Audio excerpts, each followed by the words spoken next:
Hello, welcome to the Buddha the Basin. Yesterday I did a podcast on Scorpio, the death and rebirth of the human race based upon the acknowledgement of Jesus Christ and of extraterrestrials.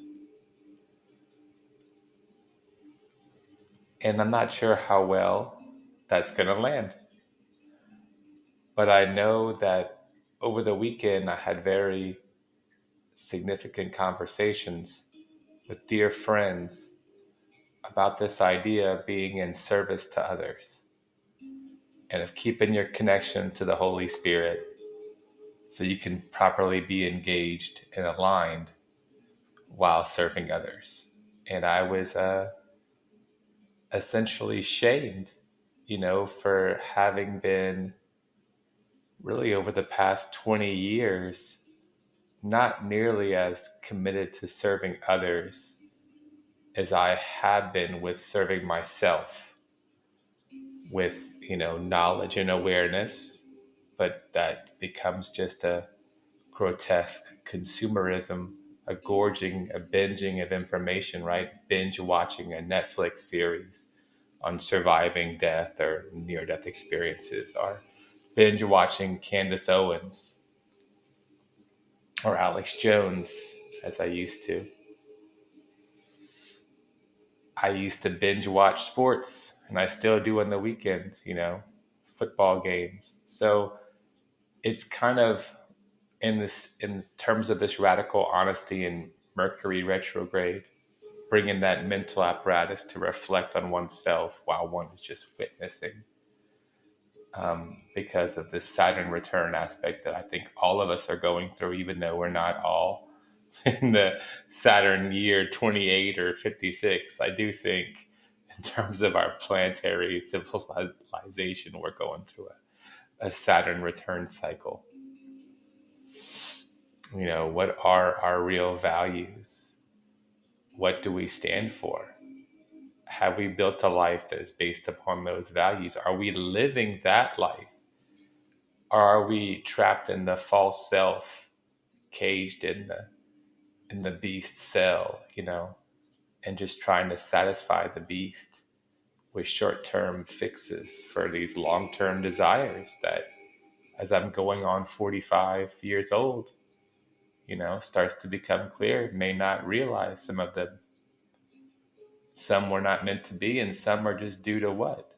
Not pursuing them, becoming lazy, and allowing this so-called mark of the beast system to slowly saturate and permeate our psyche so that we're almost asking for free money and surveillance. I mean, just leave that out there. Got to keep an eye on everybody now. You got to surveil. Got to keep everybody safe. Got to surveil social media. Got to surveil the streets. Got to surveil the classrooms. You know, and of course, who would argue against monitoring social media for the sake of the children, or the classroom for the sake of the children? And who would like to see people starve when they have families? Obviously, nobody. And yet, foisted upon this system will be an AI digital overlord, and we all know it.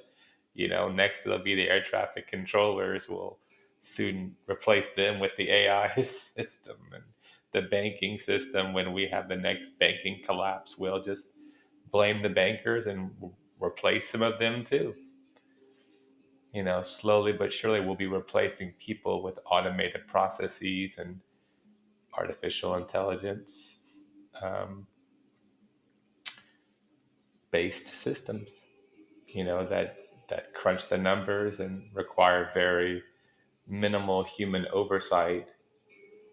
And we can have almost anybody employed. Well, probably not the most intelligent people, just people with a small degree of intelligence, just smart enough to run the machines, or not even to run the machines, just smart enough to take the data and send it up the ladder, so to speak. So this is the sort of era that we're in now. It's the last stages, the last days before the harvest, if you will. Who knows when the harvest will be, but if you want to be among the good fruit harvested, well, you need to be of service to others. 51%. That's what the law of one material makes clear. You must be slightly less selfish. And I admit that's a challenge for me. That's why I'm sitting here recording this as opposed to doing anything with my hands. I understand that my mind and my voice I can use to serve other people. I'm still not all that confident in what I can do with my hands in terms of building things. I can play music, you know, but a lot of us are going to have this wishy-washy response. I'm not so sure, but this serving others, what does that really mean? It's left kind of vague, right? Well, I go to work, I have a family, and yet you know in your heart when you're being fully present that you're sort of able to serve, that you feel good about this being fully present, that you're not focused on your own desires, and you feel more open and you feel slightly more energized. And I think that's the trick. It's this leaning, suddenly you're leaning forward a little bit. You're curious. You're not sure why, but your body's endocrine system is can be re-geared, retooled to find new goals and new sort of emotional states of motivation that have not been tapped into. Things that are more subtle that require a psychic driver within the self, within the psyche and the heart, but things that are probabilistic. I'm just talking about low hanging fruit for all of us, ways we could be of service to others that are right there at the doorstep. We just have to open the door. So for me, it could be tutoring students, helping them with writing, or continuing my own um, podcast or music or writing. It could be using my strength a bit more, being of assistance in some ways that I haven't considered yet. Maybe working on the land, gardening, perhaps even farming. Certainly, yard work in general. Perhaps it could be in the area of building, or which is something I had not yet thought about. But certainly in the area of cleaning, which is something I hate to do. But I have two good arms, two good legs. I could clean up more and clean up for other people, you know, deliver food. These are things that a lot of us just, when we open ourselves, how could I better serve others? It does something to the mind. As I was saying yesterday, there's higher chakras above the crown, and this passive state that I know I get myself into from just binge watching, where suddenly after about 3 hours, I just feel completely worthless. You start off on some hot pursuit, but it's like your soul and psyche knows if you cannot produce something, if you cannot take action in response, then it's of no use to you. If you cannot create some product with it, produce something of value to yourself and therefore to others, then you've really wasted your time. Sad to say. Um, so just to, I'm reminded that I did do some tarot card readings of some friends of mine on Friday, because I often think I can serve people by bringing the tarot cards and letting them put their hands on the tarot cards, shuffle the cards, and see what their own higher self has laid out for them. So I am pleased. And, on Friday, I was called upon to continuously play on the ukulele. I love you and Buddha too, because it does seem like down here in Cajun country in Louisiana, injecting Buddha and Islam into the conversation is something I'm called upon to do. Um, Not because I have dislike for Christ, it just because I love Buddha, and also, well, you can argue I love Muhammad. I don't really, I wouldn't use those words. I love God. I love the concept of God as it is conveyed in the Quran through the deity character Allah. Allah is sometimes a we, us or a we, like an Elohim group. Sometimes Allah is that which is mighty and the wise, this intelligent infinity, because Islam was trying to capture both aspects of God that had been conveyed through the prophets and through Moses. There was a plurality in Elohim group. There's also this single source of our whole universe. Both those things are true. Both those things, in a way, are God to humans. There's a group that looked after things. This Anunnaki group, this Elohim group. There were other groups besides them. It's just that group took us from Mars. This was what Danny Jones was saying yesterday with Matt LaCroix. That humans were on Mars. That's what Joe McGonigal had remote viewed, and some war takes place, and this is what the raw information suggests, that Yahweh, or Yahweh Inky perhaps, brings us here to Earth and creates this Lemurian civilization, which is peaceful. This was about 75,000 years ago.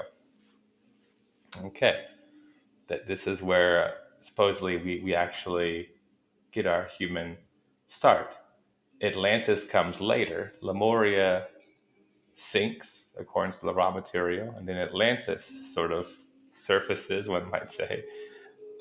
Atlantis, we have different extraterrestrial groups coming in to offer assistance. This apparently pisses off Enlil, who's our Satan character, who is the God figure in the Adam and Eve.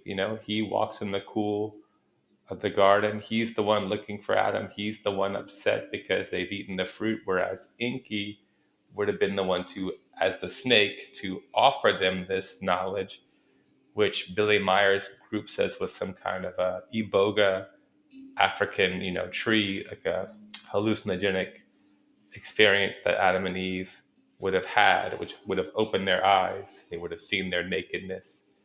And this was something that Enlil did not want. He wanted us to be just smart enough to go down to the mines, to mine for the gold, or to do whatever work we were tasked with doing. Because in that story, although we were taken from Mars, we were made to work. One might say, it's maybe that's two stories. Maybe we were taken from, maybe we were made to work long before, and then the Mars things happen. The Mars happens later. Maybe it's all one story, that hey, we need some souls to inhabit these beings. Well, these Martians, they're going to need a chance to come and start their experience three-dimensional, our third density of life. So we'll use them.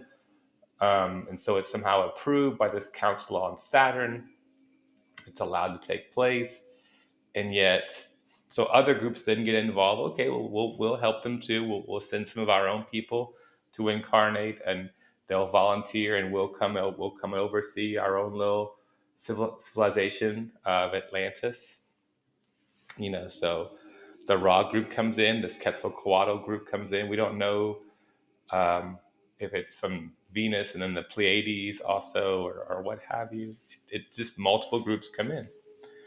And Enlil, apparently, of the Anunnaki, this character also referred to as you, and I think it's Yaldabaoth in the Gnostic books. He's the one who, in the Atrahasis story, calls for the flood. He also calls for disease to destroy us. He calls for many things to destroy us. It just so happens that this whole younger Dryas, older Dryas, whether it's 14,500 years ago, this older or the younger, the 12,000, it just seems very likely this was some event that they either caused to happen or allowed to happen. It's more likely that it was a surprise, because there's the woolly mammoth who dies with the food still digested in these trees, which froze with green leaves on them. So it seems more like a cataclysm. And so this planet was kind of being shown the ways. We kind of start late after this Mars thing fails, after Venus has a civilization like billions of years ago, according to Ra. This other planet blows up, small day planet, and so we're growing something, we're going somewhere. Then we have this terrible flood. These cultures go underground or just die out, and even all the good extraterrestrials, they sort of have to leave, in a hurry, or they die. Uh, and then we have sort of Ra in the Law of One says they come back later to the Egyptian culture. Quetzalcoatl, if you will, comes back to this Mesoamerican culture, and they try again. The Anunnaki, if you will, try to reconstitute the stories. So the Babylonians kind of bring back the original Sumerian myth, but now you have this other figure, this Enki son figure, Marduk, who is like the Lucifer character, who then makes himself the hero of humanity, when really it was more of like his father. And certainly his father and his uncle Enlil were the two that were the original two sort of co-regent, co-rulers of humanity, the Zeus and Poseidon characters, if you will. Um, the Loki and Thor characters as well. Although again, we get Enki the trickster because Enki speaks to Atrahasis Noah through a reed wall. Because he's made an oath he can't literally speak to them and interfere, so he speaks through a wall. And later with Moses, he speaks through a burning bush. But after the Israelites choose this desire for power, this is a kind of what everything is hinging on right now. It's like fear leads to a craving for power to protect us. And if you fall into that trap, you end up with negative overlords, which is what the Israelites get after when Moses is up on Mount Sinai, which is not really where they think it is. It's in Saudi Arabia, but that's a different point. While he's up there, his people and his own brother, if you will, they're making the golden calf, and they look for they're already perverted while he's speaking with the good Yahweh character. Then he sort of smashes those, and this is when, according to Ra, he interacts with a different entity now. This is how the Israelites become sort of bloodthirsty murderers, and as they try to ask this Yahweh character for things, they get snakes instead. And it's unclear exactly if it's the good ones and the Enki's little good group as well as Enlil's bad group, but it definitely seems like we know that Moses dies. We know that in Yahweh, good or bad, most likely the bad guy, right? He makes Moses Aaron's son take off Aaron's robes, and they sort of strip him more or less naked, and he goes up to the top of the mountain to die. And then Moses suffers a similar fate. Between these two things, he talks about how the Anunnaki, probably Anu gave each Anunnaki of his children a different part of Earth to rule over. That India went to a certain Anunnaki, and Egypt went to another, and Israel, and Jacob belongs to Yahweh, which is, so it's like we're his property. And that's kind of the way Moses explains it. There are other Anunnaki members. Yahweh is not the only God, and he's like a son of Anu, and the Anunnaki had divided up the earth. We got stuck with this one. That's what he sort of communicates. That gets mistranslated over time, but the story has always been there. And the fact is, the good extraterrestrials were trying to open us up towards love and compassion, making provision for our needs to have nourishment and energy and intelligence. But ultimately, the goal would be compassion. And you find that throughout the Judaism as well as Islam.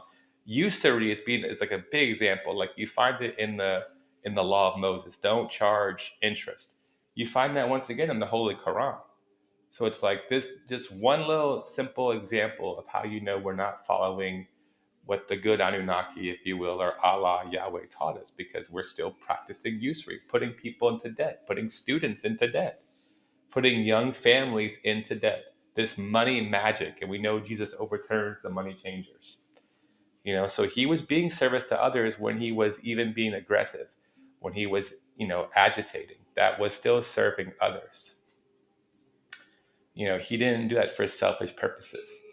And so it's this, we understand that the monetary system with the money printed by fiat, printed from without any backing currency by the Federal Reserve, this system is coming to its end after 112 years, and the dollar is virtually worthless. And we see a need for some new form of currency, this new, and we see a competition between this Russia, China, BRICS system and our sort of system, and Western hegemony of London and New York and Europe kind of facing off, over countries like Venezuela and then Ukraine, and countries with a lot of resources. And then you see like hurricanes in Jamaica because they have lithium there. So we're seeing a battle for resources on the worldwide stage. So how do you be service to others? Is it taking it to the streets saying no more kings? And I don't know, because these things are so subtle. Um, and you could always be trapped into being a pawn in the game, like those people who went to the Capitol on January 6th were just pawns in the Christian Zionist game. Now we see that Trump is knee deep in Zionism, and he can't say anything about Epstein. He can't say anything about Israel. We can't say anything about Brigitte Macron, while the world is like, oh, she's a man, baby. Can't say anything. Trump just can't say a word about Epstein or about Zionism. He only can joke that Miriam Adelson is more uh, dutiful to Israel than she is to the United States. He can only muster that feeble joke, which he does at the Knesset. He's not doing it on Capitol Hill.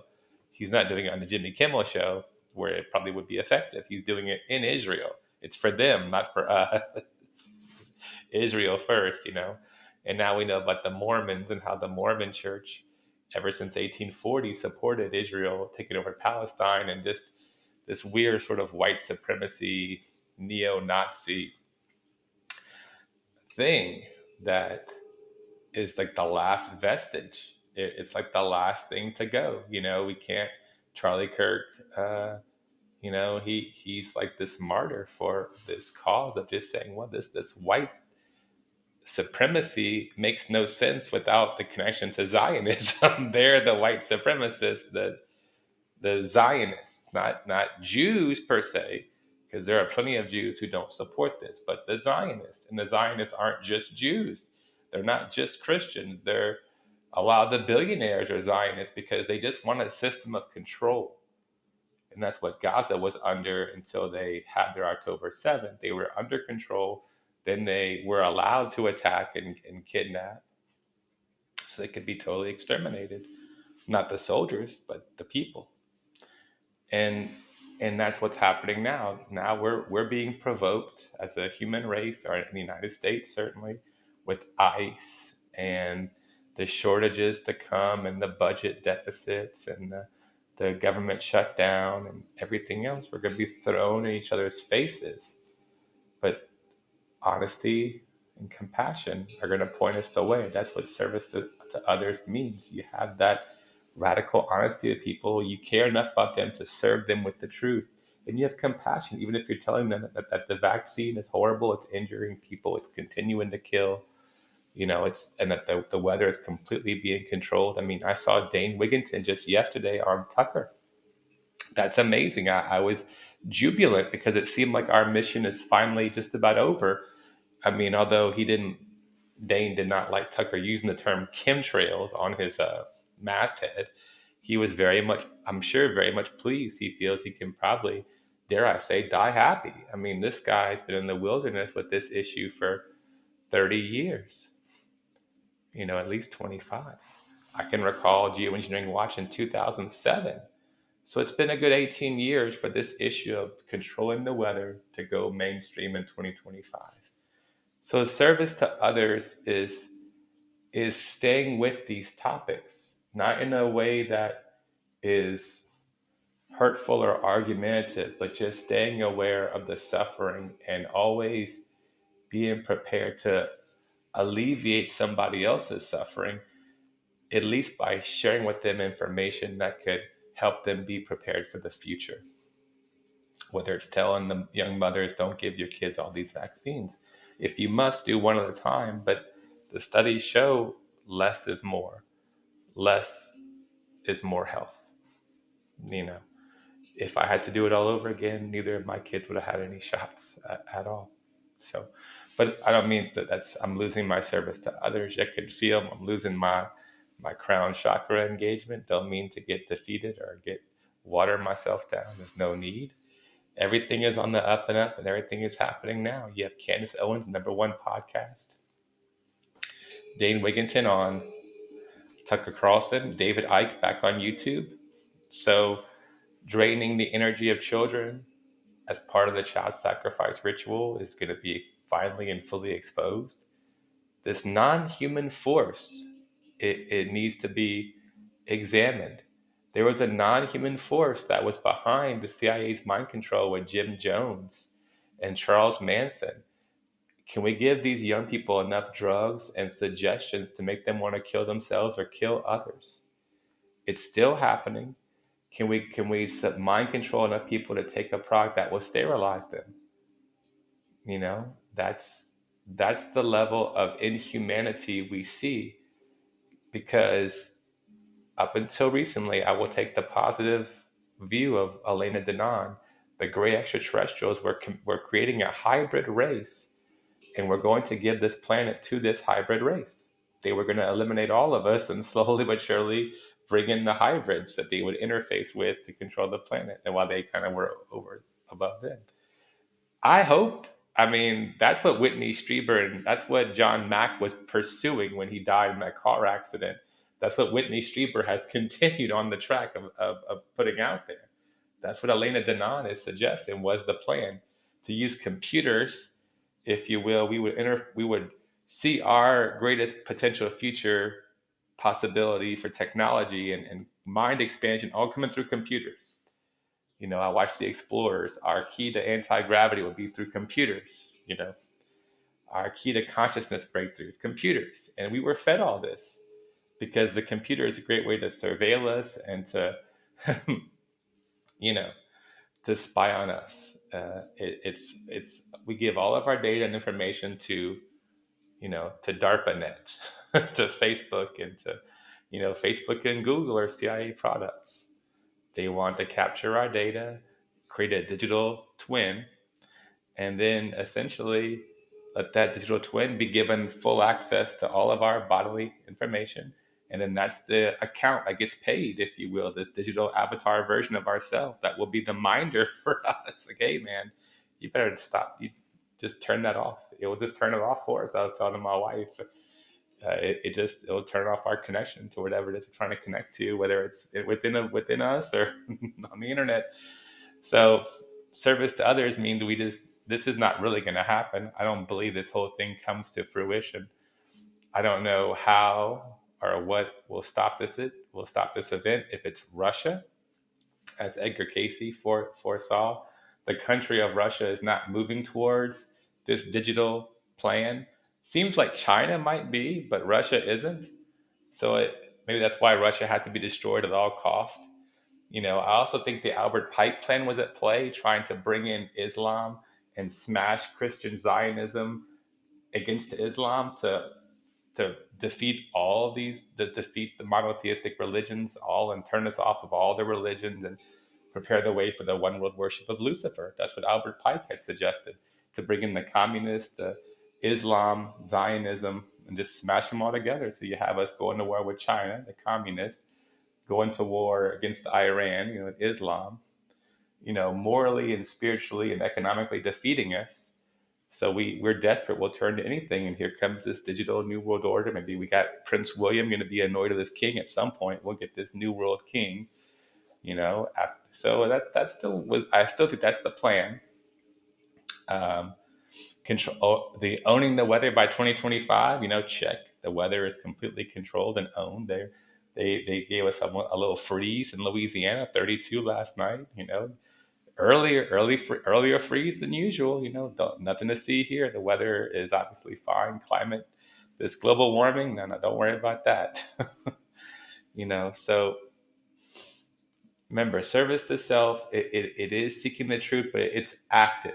Number one, it's active and it's a selfless enterprise. It's the You can argue it's the beta, the high beta brainwave going into the gamma, which is your problem solving, 40 hertz cycles per second. You can tell when you're in an active state, actively seeking, and I think that seeking state is what Ross says. That's service to others. Just from you being in a state of seeking, your brain wave doesn't just stay in your brain, it affects other people. And your problem solving wave of energy could actually help other people solve their problems.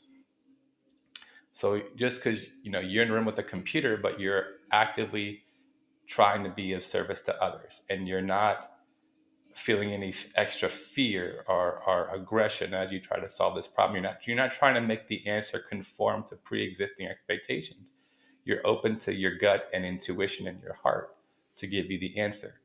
That's really what we're meant to do at this level of consciousness, because we don't know how we'll affect others and where the answer comes from, but this is the way we can receive the answer. I had worked on this in college with my professor at the University of Louisiana at Lafayette, Dr. Sabrata Dasgupta, who was in charge of the cognitive science department at the time. He wanted to work on the unconscious, the eureka moment, how the idea just comes to you.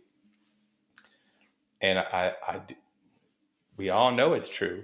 We all know the best songs come just about fully written. I Love You and Buddha Too came to not Shooter Jennings, not Waylon Jennings, Mason Jennings, while he was riding around in his van. It was a perfect download. The Quran was given to Muhammad, by Gabriel. He told to write this down. That's not exactly what I'm talking about. But many inventors, they have a dream, like the benzene ring dream. How do these carbon atoms work? And it's like a snake eating itself, and that's how we visualize the benzene ring.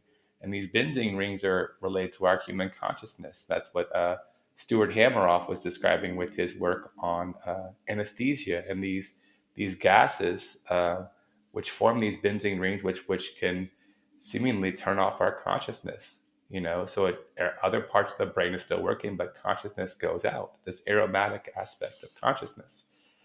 It's unclear where it goes, but that's the thing. This problem-solving brainwave of 40 hertz cycles and above, this gamma brainwave, leads you to insights. That's especially if you have the low end as well with your breath. If you're doing slow, deep breaths while you're speaking with radical honesty towards problem solving, you actually have the low end, which is the theta brainwave, which is about four hertz cycles per second. That's very slow, but that's as your brain is lit up with the gamma. The theta is sort of slowly but surely helping you become grounded. You're working simultaneously towards integration of your left and right cerebral hemispheres in a way that's more total, as well as connection to the earth through your feet, your overall energetic sphere. And that's what David Icke was talking about, that this sphere of energy is what the negative extraterrestrial forces, in particular the reptilians, wish to feed on. This is what Corey Good and others have called loosh. So I've just basically felt it in my feet and in my shins. This energy, the electrical or the ionization of this sort of plasma current going around my body, which is rhythmically related to my blood circulation. It's allowing my field to extend further and further from me, because the hertz cycles in my brain's rhythm have connected to my heart, and now it's connected to my breath, and I'm in a good place as my field begins to grow and expand. I'm in a stable chi rhythm. This is precisely what the negative forces don't want. As from us as adults, they want us stressed, locked into and having a very weakened energetic shell or field. As kids, they like to just destroy it or dismantle it or just drink from it. One of those two. They really, because this field is the field of our interconnectedness. It's also called the Merkaba. It's the light body spirit vehicle, the little sphere that you see in that movie Explorers, which you can watch on YouTube, which I'll probably finish watching tonight. Um, That's really what it all boils down to. Service to others allows your brain to go from that low beta to the higher beta up to the gamma while remaining anchored in that theta, which is the meditative, insightful place. You're not becoming selfish. You're never allowing your hands to grasp it. You understand there's nothing there for you to grasp. You see, that's the difference, and that's what this gentleman. I think it's like he's the guy who has the kids in Tanzania. It's like John Saint Bonawama. I'm not saying it right. He's a very interesting guy, and he was talking about the digital prison and the digital mark of the beast system, and how right now both 144 and 666 they both end up with the number nine. That's the number of complete sort of consciousness is nine, the number of completion. It's seven in terms of the colors, and there's seven notes before the eighth, but nine is just the last of the numbers. Nine is the complete reaching of all of humanity. And one way to reach that is through service to others. And the other way is through this digital mark of the beast system. That's what he was saying. And which one of those do you resonate with right now? Depends if you're service to self or service to others. If you're service to self, if you're constantly, what can I get a grasp on quickly and easily? Well, it's never been easier to get a grasp on something via the internet, the connectivity and the speed, you know. But it's just a dopamine, circuit, short circuit, because you no sooner do you have it than you desire something else, and so it's going to drive the left hemisphere of the brain just frantic, and you'll be depleted of your energy if you continue down that path. You'll be looking for alcohol to consume by 2 in the afternoon, because the pressure of being happy is just overwhelming. What do I do to stay happy? Well, you serve other people. So you never are given this impossible problem to solve with half of your brain, because that's what you do. You say, well, I want sex, so I grab it. That means one half of your brain is only thinking about that right now. That's your left hemisphere, all the possible girls that you could go and have sex with, if you will. That's what, but that's going to lead to a lower beta brainwave, as the other half of your brain is going to be like, well, that doesn't compute with my core values, and your gut. And so you're going to end up turning your body off, and your body will become very confused. You can try to find reasons, which will usually involve victimization of others, and, oh, well, nobody, they're not giving you enough. You deserve more, and so there are a lot of ways you can create this false self with a whole bunch of goals that really are not even the true goals of your organism, much less your higher self. And all that comes from serving the false self, which is usually in the left hemisphere. But as John Saint, it's not Bonawama, forget, I don't know his man's name. He said the archons are giving you those goals. They fed you, whether it's gluttony, sex, greed, gambling, pornography, all these diversions, all these services that you render to yourself, which really serve them, because then you weaken your overall immune system and your energy field in the process by giving away your energy. And it's only by letting go of those desires and deciding to serve others and just be open to being led, if you will, surrendering to God, which is what Islam means, that you can get out of that horrible, miserable state of being completely drained and having half of your brain just like reaching for food or drugs or sex or anything, just to give you this sense of pleasure, which justifies your existence. Really, you're justifying the left hemisphere of your brain being the commander, which is what the psychiatrists now say is what's so foolhardy about our modern world, that really the right hemisphere is far more intelligent. It just is less verbally acute or equipped. So the right hemisphere is more connected to your heart, to your body, to your actual feelings, to a global sense of what's going on, but it doesn't run the show for most of us. So that's kind of what needs to change. But how will it change? It comes through this commitment of serving other people, which I'm saying takes the energy from out of your right hand. You're not trying to grab anything anymore. Allows your brain waves to go up, to actually get higher as you approach the gamma brainwave, which is being in the flow or the zone. As you lose who you are, because you're losing this idea of you can hold on to something, even the idea of who you are. All you're trying to do is find that answer, find that insight that will just re-anchor your consciousness at a higher overall vibration. And if you do that, well, now somebody else can do it too. Your energy can sort of resound and resonate and go redound, if you will, to others. And that's the real joy and the blessing, and that's the real peace. Om Shanti, Om